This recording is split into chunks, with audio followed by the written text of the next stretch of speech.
Hello, and thank you for coming to watch Castle Theatre Company's interview as part of our upcoming production of Frankenstein in January 2021.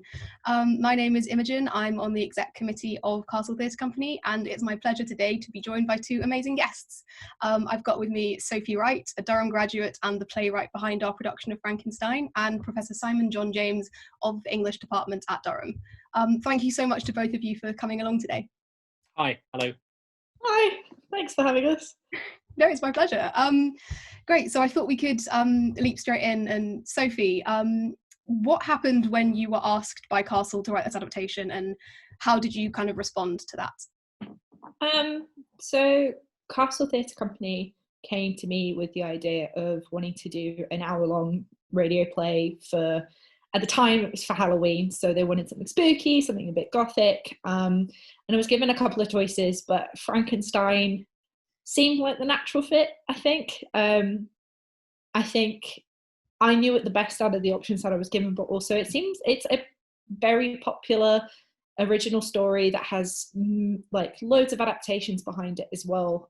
So I think it was very easy to be like, yes, I feel confident that I could pull something interesting out of this.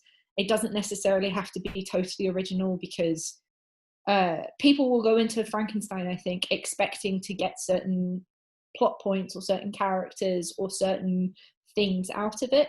So it felt like having a nice warm bath rather than anything overly too difficult, which I think is the perfect thing for a radio play. Yeah, amazing. No, that makes sense. I completely forgot that we'd originally planned this as a Halloween production. I think with just the way of the world, things get pushed around. Very much heading for January at this point. Yeah, that's interesting that you picked up on kind of how it was like a Halloween aimed thing, and how Frankenstein feels like a natural association there, which kind of brings me on to Simon a bit, that Frankenstein is kind of so ubiquitous with sort of when we think about even just in the popular consciousness of Halloween and spooky things, and we automatically leap to even just the word Frankenstein. Why do you think that it's kind of endured that sort of popularity as a ghost story to this day? Well, I think it's more than one sort of story. Is one of the things that's made the novel so enduring, is that it's a ghost story, and it's a horror story, I think, as well too. So the ghostly works, and Mary Shelley writes wonderfully about this in the 1831 preface, where she says she wanted to write a story that would terrify her readers. She wanted to bring terrors to life, which of course ghost stories do. The idea that the dead might live, that the dead don't stay where they are and might return to haunt us. So I think Frankenstein has some of that power, but it's also a horror story as well too. So rereading the novel again this week, because of course I can't, being a teacher of literature, I can't stop myself from reading the book, preparing it, knowing that we were going to be doing this, is to be reminded of how violent the story is too. That a part of the reason why the figure of the creature is so potent is because he is composed of dead meat, of animated meat. But the horror story reminds us too that we ourselves are made of meat as well too, that we like to think of ourselves as being these divine or intellectual beings, but our bodies are vulnerable, are broken. And I think that's why contemporary horror films and horror stories are often so so violent or so gory, is because they're uncomfortable reminders to us of the fissibility of our own bodies. And I think Frankenstein works like that as well. Yeah, you're right, and it's so full of those kind of descriptions of the creature's body, and the kind of, there's so many like visceral visual images in it, which is why I'm kind of intrigued by the fact we're obviously doing a radio play which doesn't allow for much of the visual. Nope. No, it's not very different. So Sophie, how did you go about turning this novel that kind of relies so much on descriptions and the grotesque into a play for the radio? That's a good question. I think came from two different strands. I think the first one is like the inherent, like Simon was talking about, the inherent horror of Frankenstein itself. That like the idea that you could take dead people, dead corpses, and animate them again. There's like so many parts of that I think people find intangibly scary, that you don't need to necessarily see the visual monster to be scared of somebody taking your corpse after you die and turning it into something else, or the idea that you don't really know what your body could do without your permission. Like I think there's enough horror themes and scary stuff that goes into it, but I don't need to see like a green monster. Or I guess it's the same like appeal with zombies and stuff as well. Like you don't necessarily need to see it, you just need to have the cues in your head, like it's embedded in us already as a society to be scared of it. And I guess the other half of it as well was I think horror in particular is a really successful genre as an audio medium. Like one of the most famous examples of that is like the War of the Worlds. I'm going to get this wrong. Was it the 50s? I don't want to say it's the 50s. The Orson Welles. Yeah.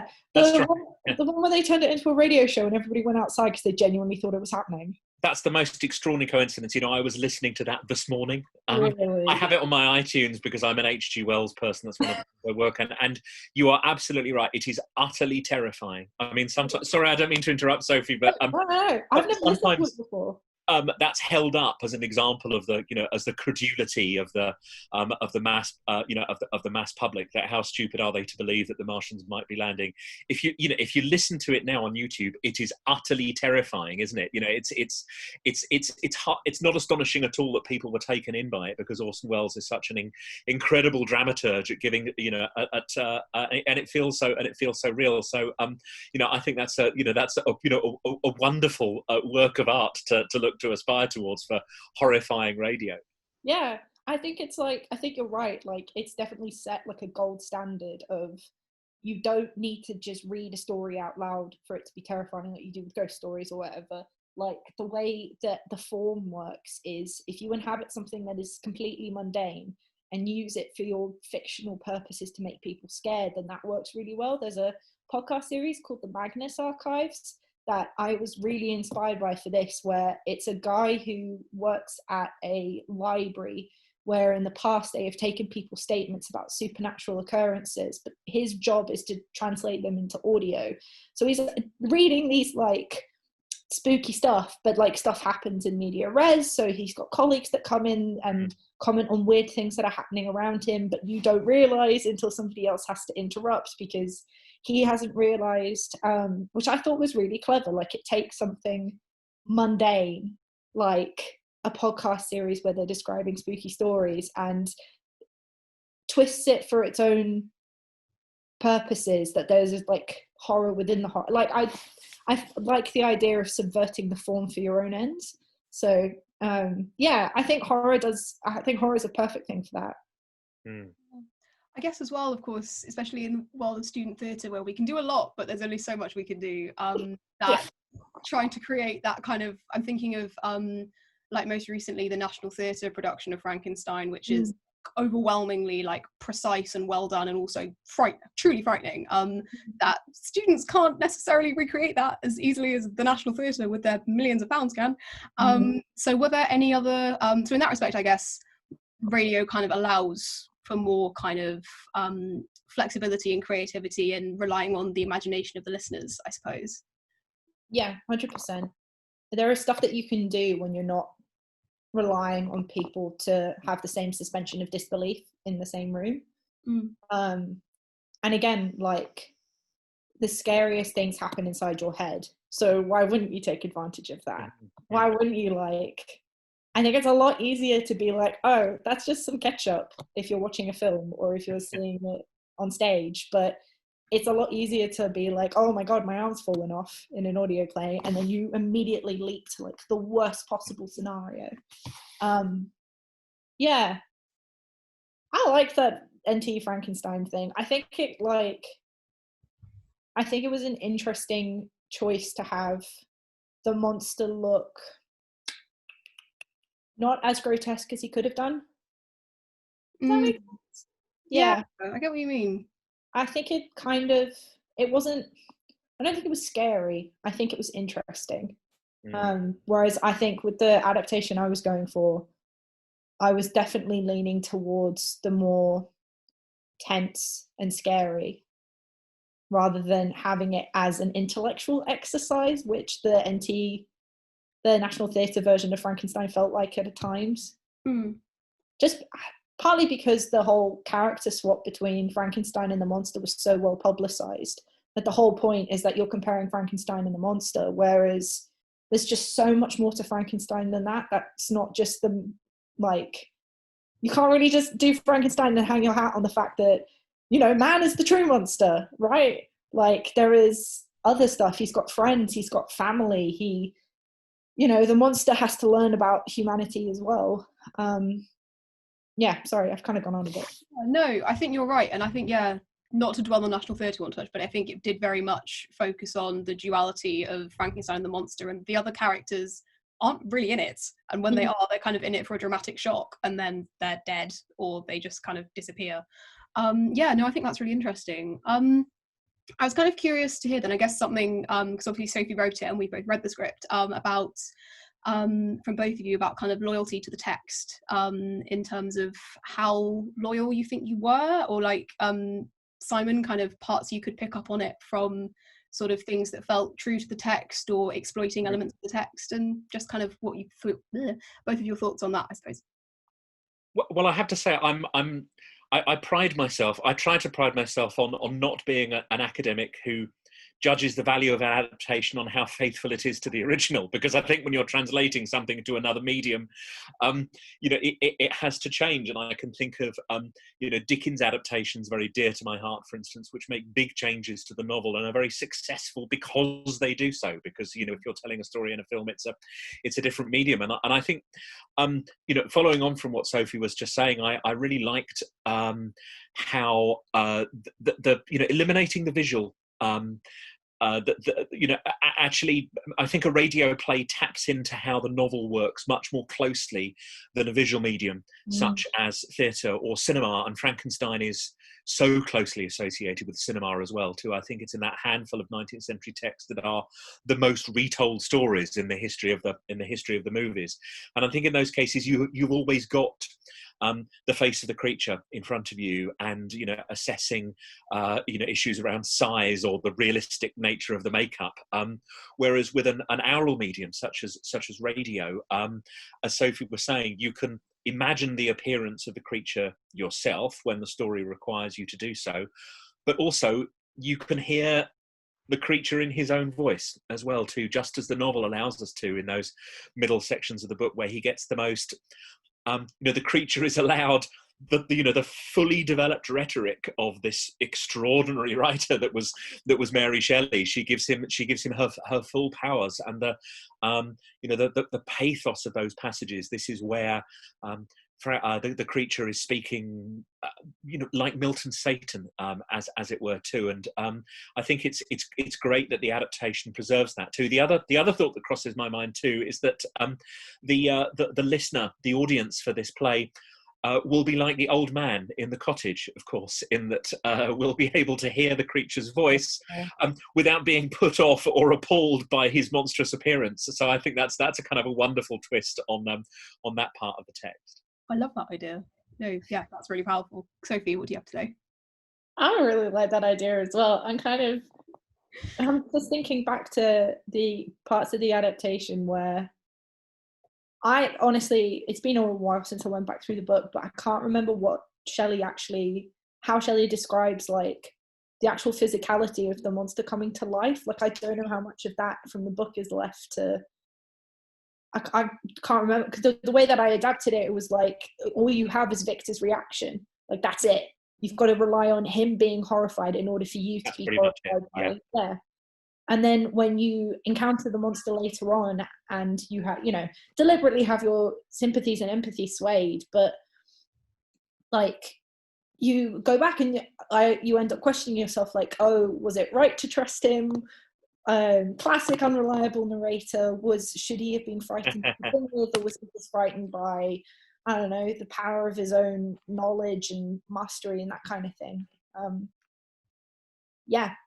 Sorry, I can't remember what the question was. I was just really enchanted by that idea. Like, it makes sense. No, I agree. Yeah, I think kind of more, I don't think I've really thought about it much before, but how kind of it does make so much sense when there's literally a character in the novel who can only hear what's going on, that we only get to hear it. which kind of reminded me a bit, reading your script as well, the way that you kind of justified the audio adaptation, if that makes sense, by framing it around this idea of audio tapes.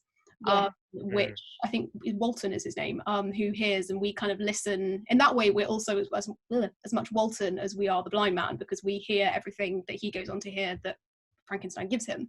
How did you kind of reach that decision of using that as your kind of vehicle to structure the play? It was a practical choice to begin with, because the way that the book is structured is through the letters, right? Yep. Like, it's not all the way through is it obvious that it is letters. You kind of forget about it until the end, but I wanted a way to preserve the idea that you could have stumbled across these tapes centuries later and hear like the voice of a man who's stuck in the Arctic listening to another man tell him about his life. I really wanted to preserve that as much as I could. So the only way you could really do that is if they had tape recorders to record the whole thing. But then as I went through, it kind of occurred to me that there's only really 3 characters that have tape recorders during the way that I adapted it, which is Walton and Victor, who are both obsessed with the idea of knowledge and pursuing their own like intellect and mastering the nature and for the betterment of humanity, and the monster who has to learn how to be that, who has to learn how to be a smart, intelligent person who understands how the rest of society works.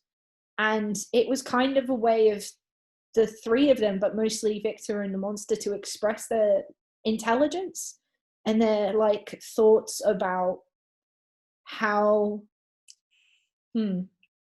So specifically I'm thinking of the monster using the tapes to teach himself how to speak.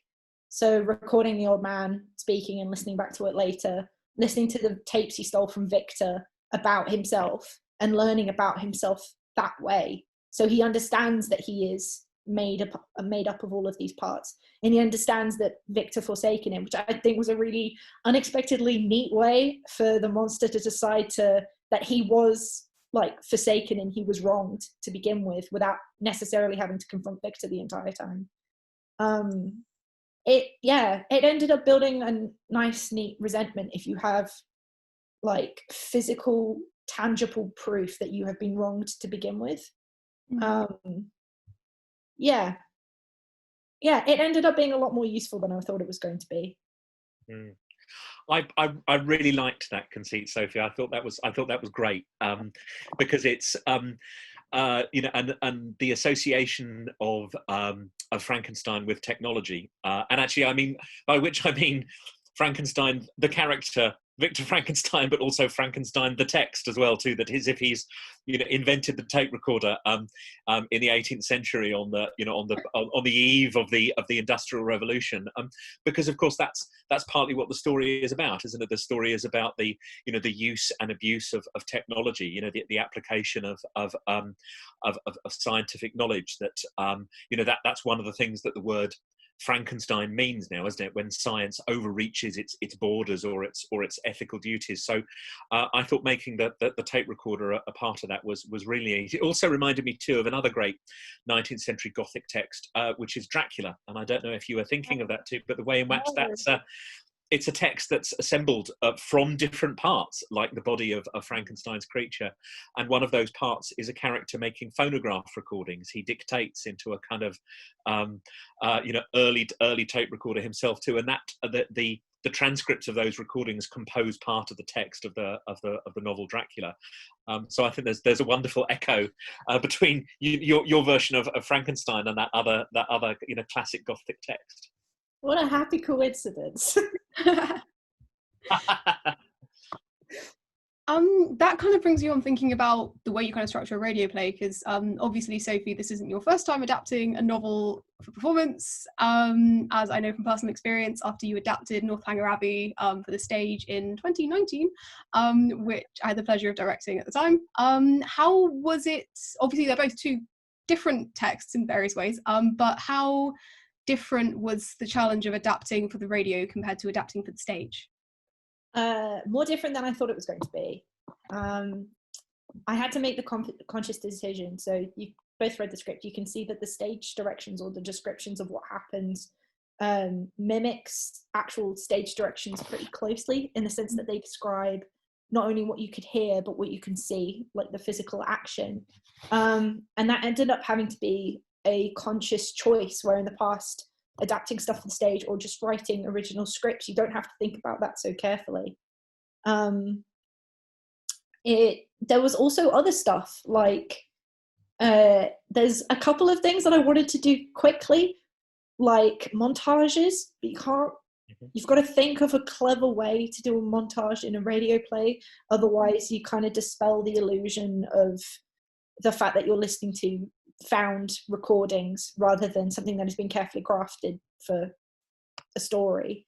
And I ended up working really closely with the sound designer, engineer. He's very clever, and I asked him a lot for help, and it was a lot of back and forth between what are the limitations of this technology and how can we use them to our advantage, which I think is the best way of making anything, because it's that classic thing of, if you're under constraints, then in a very Frankenstein way, where she wrote it as a bet, under constraints the best things will blossom. Absolutely. Yeah, absolutely. Yeah, that's something we haven't actually really talked about, kind of Frankenstein as a novel and how it came about, because I think it is, in a way, one of the most remarkable things about it, that Mary Shelley was so young when she wrote it, and as you say, pretty much wrote it for a bet, and wrote it when she was with Shelley and Byron, as this kind of exercise in ghost stories. Do you, either of you, kind of think that that sort of context of it feeds into how we perceive it, or even just how we read it today?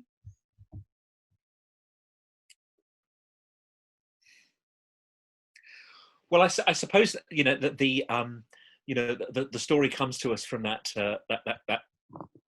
competition by the shores of the lake, the ghost story competition. I just love the idea of 18-year-old Mary Shelley beating the boys at their own game that night as well too. I mean, that we have a great vampire story coming out of that of that competition as well too.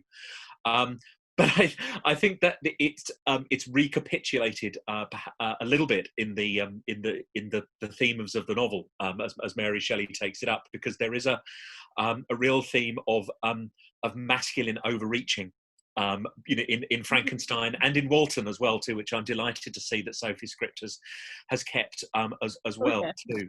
I also think too that I think we sometimes forget too that 1816 was the year without a summer. As well too, that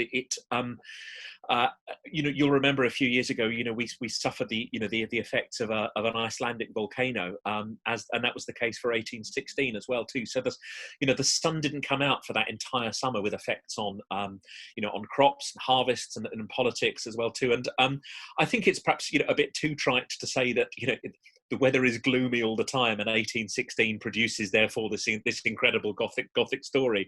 But I do think that's a part of it. I'm thinking too about that extraordinary passage that the creature narrates, where he's talking about how unnurturing nature is to him, which is perhaps surprising if you think of it as a product of romantic literature, where he says that that the fields froze, and the sun didn't nourish or warm him. That always makes me think of the extraordinary weather that the Shelleys and Byron and that whole crew were experiencing that summer. Yeah, I think even just as you were saying that about the idea of a year with no summer, just even got me thinking of 2020 in a way, and this kind of bizarre year where we've missed so many things as well. And this script is very much a product of 2020, in the sense that CTC would not be doing a radio play if we weren't in the year that we're in. Which I think, and I guess in that sense as well, we've all had to get used to kind of a world of theatre where we can't have people in the same room, where this cast and crew are probably never going to sit in the same space together. They're going to do the entire thing remotely, which is incomprehensible even a year ago, I guess. Yeah. It also just reminds me really quickly of like we're living in a time of climate change and political unrest and stuff, and all of a sudden we've got these really cool horror things coming out, like Get Out or Midsummer or Hereditary, I think was the other one. Like video games that are really excelling in horror. It just seems like I don't know I don't know whether it's just, if stuff is uncertain in the real world, you want to exaggerate it to the point where it's more reassuring in a fake world, or if it's just a really good medium to talk about social change and environmental change and periods of uncertainty. I don't know. Yeah, absolutely. That kind of links on to what I was going to ask about. Got so many questions. But Simon, do you think that the kind of the legacy of stories like Frankenstein and Gothic and horror kind of provides that sense of escapism historically and continues to do so today? Do you think we react to it the same way now that people maybe did at the time? Or I think there's a couple of things in that. I mean, I don't know whether science fiction or horror or fantasy is really escapist necessarily. I think even a science fiction text that's about the future will also be at least in part about the present as well too. And I think a lot of these great Gothic texts are a kind of critique. Sophie mentioned Get Out a moment ago too, and while it is a a horror story, clearly it's about racial politics and generational politics as well too in present day America. So I think I suppose what the Gothic or the supernatural allows this, or at least the greater freedom that these genres possess, allows a greater freedom for critique. I'm always struck when when there's a development in each time Doctor Who gets rebooted, and someone in the Daily Mail or whatever will complain about science fiction being made to be political. But science fiction is political. It always has been. And I think Frankenstein touches on those issues that Sophie mentioned. But not only that, what makes it such an enduring text is that those issues have not gone away. That if it's a text about, in part about modernity and industrialization, as well as all the other things that it's about, we are still dealing, with the consequences of industrialization in terms of, ecological catastrophe and so on. So I think if a book like Frankenstein speaks to those issues in its own time, and those issues still persist, that's why we still need books and stories like Frankenstein, and that's why we need to keep retelling them. Yeah, absolutely. So do you think that today the way that we respond, how can I word this, our kind of attitude towards escapist fantasy, horror, whatever we want to call it, fiction and stories is similar today to how it would have been when Mary Shelley was originally kind of writing this story? Or do you think we react to Frankenstein differently? I guess this is kind of a question for either of you, in terms of how you respond to it.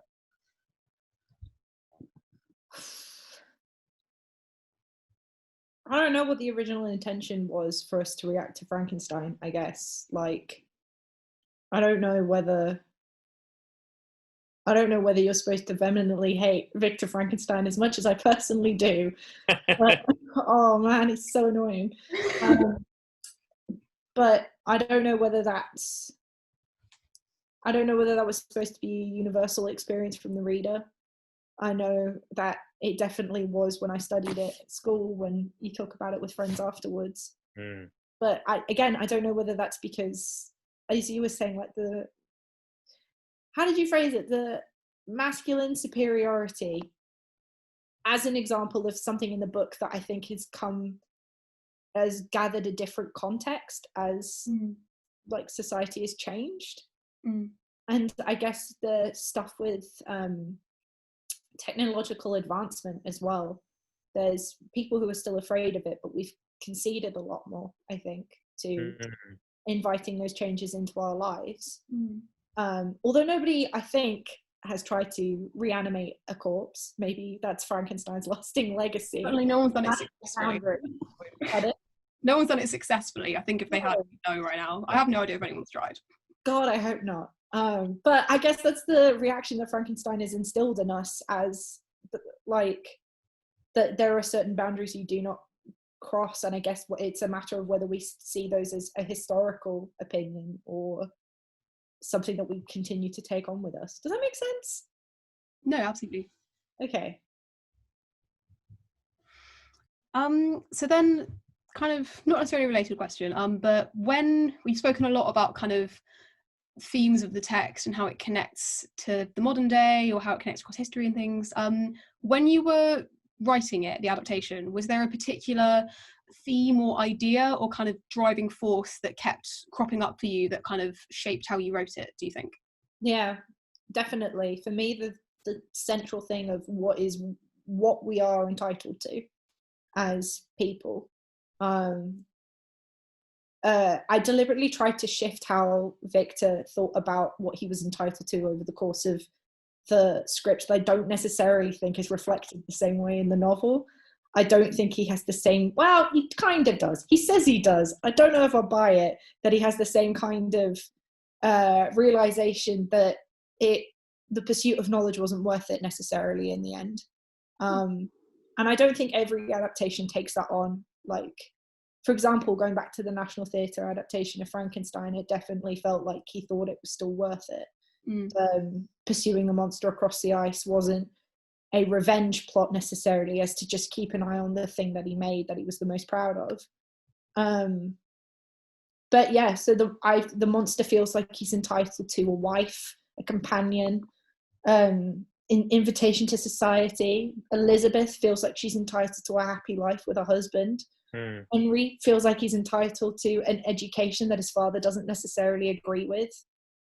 Everybody feels like they're owed something. And I guess the only person in the play who doesn't necessarily express that in the same way but still ends up dying is Justine, the girl who gets framed for William's death, who accepts the fact that she's been wronged by the justice system, but no, actually, I tell a lie. She feels entitled that she should go to heaven because she feels like she's lived a good life. Like, everybody in this story is living as though they will get what they deserve eventually, which leads them to, in the case of Victor and the monster, to make some really poor decisions. I did like your Elizabeth, I must say too. I think you give her some, better lines than she gets in the novel. I think a bit of kind of, 21st century smarts and smart and funny was a very welcome addition to your version of the story. Thank you. I really missed that. I forgot how little she has to do or say in the actual book. Also, sorry, I have a side question because I don't understand. In the book, there's this whole section after Henry dies where Victor ends up in prison for something else. Yes. Which is something I cut from the play, but I don't necessarily understand why it's in the book to begin with. I think is it not another death committed by the creature, and suspicion then falls on Victor. But I do think that you're right. There are a lot of peculiar directions that the text takes that I think an adaptation would be wise to do without. I mean, as you can imagine, post-colonial readings of the novel have done a lot with the character of Sophie. But if you're looking for a kind of lean, economical way of reproducing the narrative, it's very, very difficult to make that kind of annex in the novel work. So I think again, one, like I say, a good adaptation, works with the medium that it's going into rather than one that it comes from. And I think that probably is a wise decision, not to try and retell that bit of the story. Yeah, you kind of want to adapt the spirit of what was trying to achieve, or what you think it was trying to achieve, rather than stuff that may distract like a modern audience, I guess. Yeah, absolutely. That kind of linked on a bit. I was thinking when Simon, you mentioned the character of Elizabeth, that there aren't that many female characters in this. And as you said, kind of quite consciously like giving Elizabeth maybe more of that kind of like common sense and more of like a 21st century-ness about her. Was that something that was quite deliberate, that you wanted to make sure that the female characters that are in this had a lot to do, if that makes sense?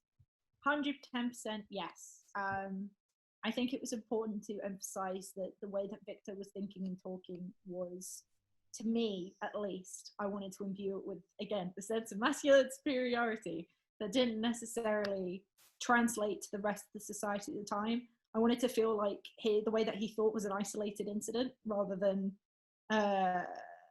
representative of everybody else he was living with.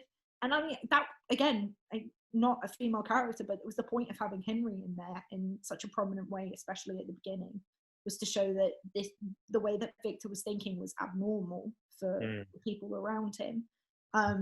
Elizabeth specifically, I think, I don't know, she's a bit of a blank canvas in the book. Like, there's nothing that really stands out to me except for her, like, grieving. That's it. So you kind of have to work with the bare bones of what you've got. And okay, if she's grieving, does that mean she's a caring person, or does that mean she's just spent a lot of time with these people that she's formed connections with? Where do you go from there? Does that mean family matters a lot to her? Does that mean that she's really keen on getting married to Victor, but she has a lot of sympathy for the work that he's doing?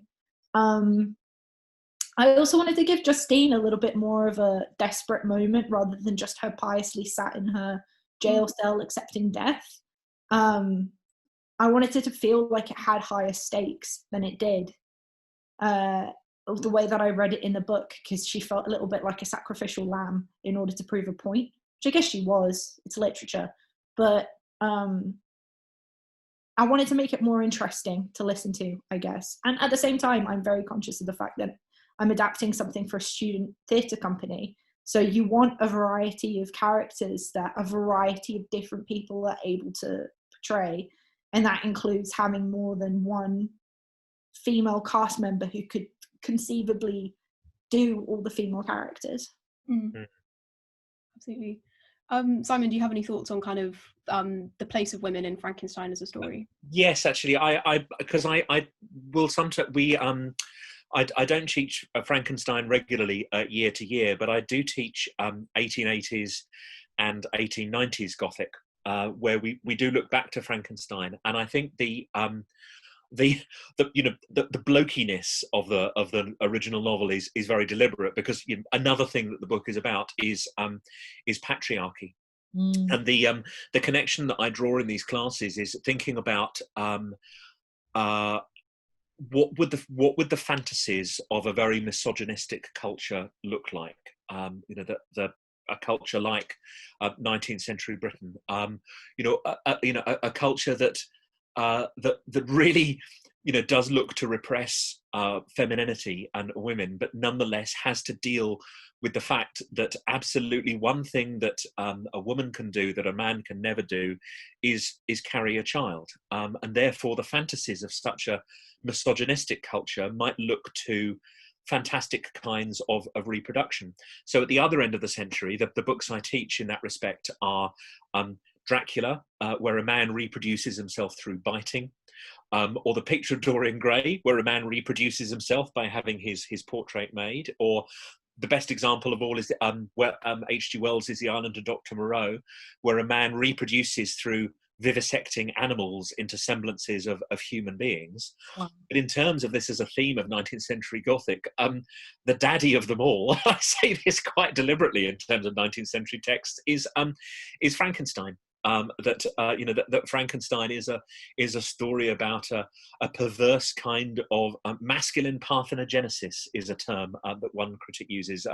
The term is drawn from Zeus giving birth to the goddess Athena from his head, this being another kind of misogynistic fantasy of male only reproduction. That the book is so tied up in issues around around reproduction, which of course is so very strongly gendered too. So I think that's why it's a man's world, the novel, and the creature is what results.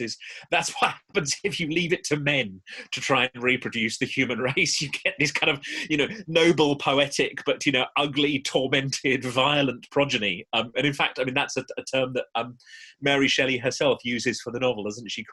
She calls the book Frankenstein her hideous progeny. Oh my God. Sorry, ask a literature professor a straightforward question and get a gruesome answer. But it's one of, if I could say a little bit more, if that's all right. I think it's again a part of the of the novel's power. So when I'm teaching late Victorian Gothic, that I'm teaching sex and death for so much of the time, Frankenstein gives you a triple whammy, because it's a text about sex and death and birth. that's so tied up in it as well, to these kinds of Gothic reproduction. And coming back to the very first question you asked me about the power of the ghost story, or the horror story too. I wonder if the reason why the Gothic is so tied up with the theme of reproduction is because none of us knows for absolute certain where we come from.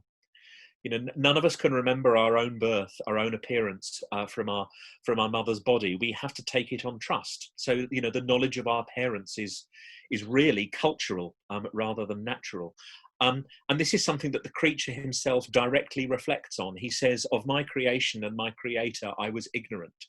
He doesn't know where he's come from, and he has to make his own society, his own fellowship, as you said, Imogen. Well, I think that's all of us too. Originally, we are innately ignorant of our creation and our creator, and we need stories to tell us where we come from. So I think Frankenstein answers a very primal need in terms of origin myths. And just sorry, my last throw of the dice on this, and then I'll shut up too. If you just think about how many popular stories or myths that still endure are about characters going in quest of their parents and where they came from. Star Wars, Harry Potter, whatever. And so many Gothic texts are about kinds of reproduction as well too. And because of my age, my examples are very 1980s, but thinking about Alien or Blade Runner too. I mean, Blade Runner, which was there's been a new iteration of very recently, is a kind of Frankenstein story as well too. Sorry for going on a bit. So impressive. Yeah, honestly. Sophie, did you have something you wanted to say to that? Because I felt like you were gonna. No, it just it makes a lot of sense. It just makes a lot of sense when you put it like that. I feel like it also makes me think of weirdly the stories of NASA wanting female only astronauts to go populate Mars because they don't need men to reproduce. And that is framed conversely as a positive progress for humanity. Frankenstein, where a man tries to reproduce and it goes really badly. No, I think you're absolutely right. Yeah, I love how we've touched on so many things that I don't think had even occurred to any of us collectively until we got to the point. No, thank you so much. That's been really, really fascinating. I guess my last sort of final thing that I want to ask, in the interests of selling this to the student population, who should definitely all come and listen to Frankenstein in January, is just from both of you, based on your own various kind of experiences and engagements with the story, why should people listen to Frankenstein when it comes out in January? People should come listen to Frankenstein because